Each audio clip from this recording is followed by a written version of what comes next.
Hi everyone, hope everybody is fine. I'm Kavya and I'm here to share some of my valuable memories from my college days. As a Victorian, all the memories are valuable indeed, like gems in a chain.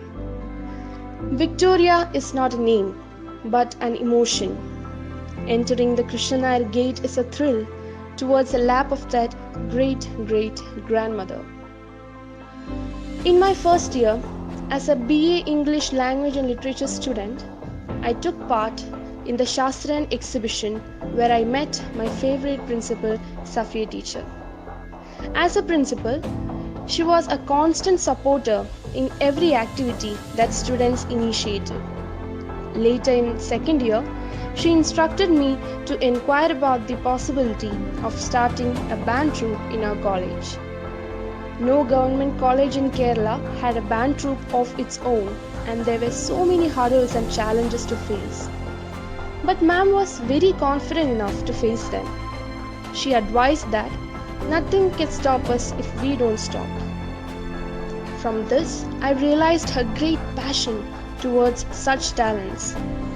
She promised us that if we are ready to work hard, the rest the college will provide, and she kept the word. Within no time, we formed a group. We had our coach, Mr. Sureshan, another strong motivator without whom it's not possible to talk about Victoria College Band. Both of them, along with our teacher in charge, Reshmi ma'am of Botany Department, helped us to be the best of all. We bagged the first position in the competition where we appeared for the first time.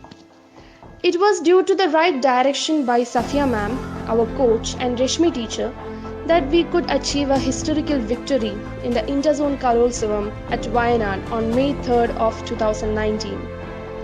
Yes, although it seemed impossible to many, we Victorians proved that it's possible through hard work and through practice, together with proper support and training. As the leader of the team, I had often discussions with Safiya teacher regarding our development, what we lacked and much more. At every stage, she was a constant guiding supporter. This leadership, along with hardworking students, brought the overall championship cup to the college after 8 years. It wasn't just a victory, but a celebration in the college. Thank you, ma'am, for giving us such valuable and precious memories to keep from our college days. Thanks for being a model to us, showing that limits are only in our minds. Thank you, teacher, once again, and may God bless you.